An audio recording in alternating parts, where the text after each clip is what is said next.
Halo semua, ketemu lagi dengan Mem Yunike. Kali ini kita akan membahas beberapa soal latihan untuk mempersiapkan OSN tahun 2024.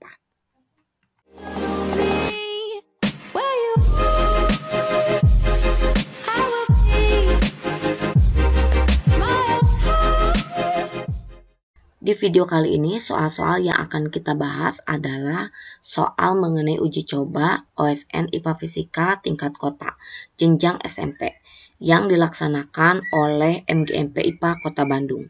Soal yang pertama, salah satu cara membuat magnet adalah dengan mengalirkan arus listrik searah atau DC. Pernyataan yang benar berkaitan dengan kutub yang dihasilkan adalah. Nah, untuk menjawab soal ini, kita perlu menggunakan kaidah tangan kanan, yaitu keempat jari menentukan arah arus. Arah arus menunjukkan ke bawah, karena ingat, arus itu mengalir dari potensial tinggi ke potensial rendah. Sehingga dengan menggunakan kaidah tangan kanan, keempat jari menunjukkan arah ke bawah atau ke arah lantai. Kemudian ibu jari menandakan kutub utara. Sehingga kutub utaranya akan ada di sebelah kanan. Sehingga bagian B adalah utara, bagian ujung A adalah selatan. Jadi jawabannya adalah C, B utara, A selatan. Soal selanjutnya, rumah hemat energi cahaya menjadi tren pada masa ini sehubungan dengan isu krisis energi. Perkembangan desain rumah dengan memanfaatkan cahaya atau cermin untuk membuat banyak cahaya masuk ke dalam rumah. Hal ini membuat pembuatan rumah di bawah tanah dengan cahaya yang cukup menjadi mungkin. Desain penempatan cermin di bawah ini yang tepat agar rumah yang dibuat di bawah tanah menjadi cukup cahaya adalah. Untuk menjawab soal ini, kalian ingat konsep hukum pemantulan cahaya, yaitu sudut sinar datang sama dengan sudut sinar pantul, karena akan digunakan untuk menerangi rumah di bawah tanah agar cukup cahaya. Oleh karena itu, kita akan mencari jalannya pemantulan cahaya yang mungkin akan terjadi. Nah, jawabannya adalah desain rumah yang mungkin bisa kita terapkan adalah jawabannya C. Pembahasannya sebagai berikut. Coba perhatikan arah dari sinar datang. Sinar datang akan dipantulkan dengan sudut pantul yang sama, sehingga kita peroleh dengan meletakkan cermin datar ke arah kiri, maka pemantulan yang terjadi adalah cahaya sepenuhnya akan dipantulkan ke dalam rumah. Dengan menggunakan konsep pemantulan cahaya, maka diperoleh cahaya pantul dapat menerangi rumah dengan menggunakan dua cermin yang diposisikan seperti gambar di samping. Soal berikutnya, sebuah muatan listrik 0,2 Coulomb bergerak dengan kecepatan 20 meter per second ke utara, memasuki medan magnet 0,2 Tesla yang arahnya ke timur. Ditanyakan besar dan arah gaya magnet yang dialami muatan tersebut. Ingat, konsep yang kita gunakan adalah gaya Lorentz. Nah, di mana pada konsep ini kita gunakan kaidah tangan kanan. Ibu jari atau jempol ditandai sebagai V atau kecepatan. Kemudian jari telunjuk menandakan arah dari medan magnet. Lalu jari tengah atau telapak tangan menandakan gaya magnet. Untuk menghitung nilainya, kita gunakan rumus F sama dengan Q, V, B, sin, theta. Di mana Q itu adalah muatan, yaitu 0,2. V adalah kecepatan 20 meter per second. B adalah besarnya medan magnet 0,2 Tesla. Dan sin theta, theta di sini adalah sudut yang dibentuk antara kecepatan dengan medan magnet. Pertama kita akan hitung terlebih dahulu besarnya nilai F. Jadi kita gunakan F sama dengan QVB sin theta, Q-nya 0,2 dikali 20, dikalikan dengan besarnya medan magnet yaitu 0,2. Kemudian untuk mencari besarnya sudut di antara kecepatan dan medan magnet, kita gunakan informasi yang ada di soal. Sehingga dengan menggunakan kaidah tangan kanan, kecepatan itu arahnya ke atas, ke utara. Kalian bisa arahkan arah jempol ke atas. Kemudian medan magnet itu ditandai dengan telunjuk ke arah timur. Timur itu adalah ke kanan, sehingga antara kecepatan dengan medan magnet membentuk sudut 90 derajat. Sin 90 ada 1, sehingga nilai dari gaya magnet ada 0,8 Newton.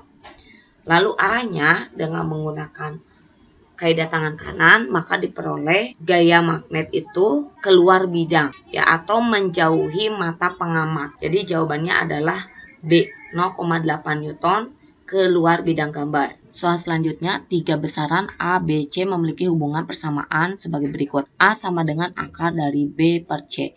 Jika satuan B adalah Newton dan satuan C adalah kilogram per meter, maka A merupakan besaran. Nah, untuk memperoleh jawaban dari soal ini, kita gunakan substitusi dengan menuliskan persamaan awal, yaitu A sama dengan akar B per C. Kemudian kita masukkan data yang diketahui bahwa B itu adalah satuannya Newton, C kilogram per meter.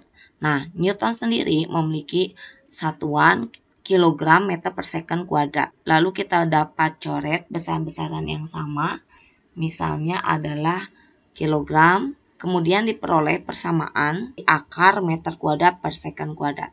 Sehingga satuan meter per second merupakan besaran dari kecepatan. Jadi jawabannya adalah B. Sebuah batu dilempar vertikal ke atas dengan laju awal 30 meter per second dari puncak sebuah gedung yang tingginya 80 meter. Jika besar percepatan gravitasi 10 meter per second kuadrat, maka waktu yang diperlukan batu untuk mencapai dasar gedung adalah, langkah pertama kita tuliskan apa yang diketahui dengan V0 atau kecepatan awal 30 meter per second, H ketinggian gedung 80 meter, G percepatan gravitasi 10 meter per second kuadrat. Kemudian yang ditanyakan adalah waktu mencapai dasar gedung. Nah, untuk menyelesaikan soal ini, kita harus analisa berdasarkan gambar. Nah, jadi ketinggian gedungnya itu 80, sehingga batu tersebut dilempar vertikal ke atas. Jadi langkah pertama kita akan cari berapa ketinggian maksimum dari batu dan berapa waktu yang diperlukan untuk mencapai ketinggian maksimum. Kemudian setelah mengetahui Hmax dan T1, kita akan memperoleh nilai H total, yaitu ketinggian dari puncak batu sampai ke dasar. Kemudian kita peroleh T yang kedua, waktu yang diperlukan batu dari ketinggian maksimal sampai ke dasar tanah. Nah, kemudian yang ditanya adalah waktu total, sehingga kita peroleh T1 tambah T2. Langkah pertama kita akan mencari Hmax, yaitu ketinggian maksimum saat dilempar vertikal ke atas. Kita gunakan rumus VT kuadrat sama dengan V0 kuadrat ditambah 2 dikali G dikali H2. Ingat, pada saat benda dilempar vertikal ke atas, maka jenis geraknya yaitu GLBB diperlambat, sehingga nilai percepatan gravitasinya bernilai negatif. Maka kita masukkan data yang diketahui, VT itu adalah kecepatan akhir ketika batu sampai di ketinggian maksimum, yaitu 0 kuadrat sama dengan 30 kuadrat dikurangi 2 kali 10 dikali H yang kedua. H2 itu adalah ketinggian maksimal. Diperoleh nilainya yaitu 45 meter. Ketinggian maksimal saat dilempar vertikal ke atas ditambah tinggi gedung. Jadi hasilnya 125 meter. Kemudian kita cari berapa waktu yang diperlukan sampai ketinggian maksimum, yaitu kita gunakan rumus VT sama dengan V0 ditambah G dikali T1.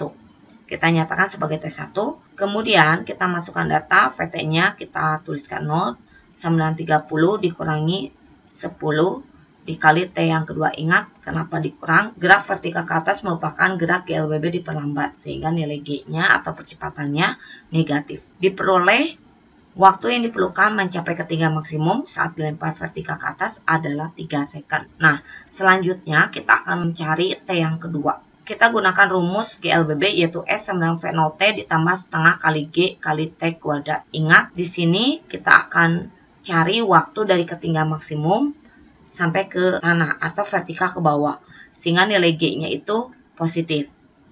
Hasilnya setelah kita masukkan, nilai S di sini adalah ketinggian total yaitu 125 sama dengan V0. V0 itu kecepatan mula-mula pada saat berada di ketinggian maksimum, itu 0 ditambah setengah kali 10 kali T2 kuadrat. Maka hasilnya T2 kuadrat adalah 5. Jadi total waktu yang diperlukan dari awal dilempar vertikal ke atas, kemudian mencapai ketinggian maksimum, lalu mencapai ke tanah, maka totalnya adalah T1 tambah T2 sama dengan 3 tambah 5, yaitu 8 second. Oke, demikianlah pembahasan beberapa soal uji coba OSN tingkat SMP. Sampai bertemu di video pembahasan selanjutnya.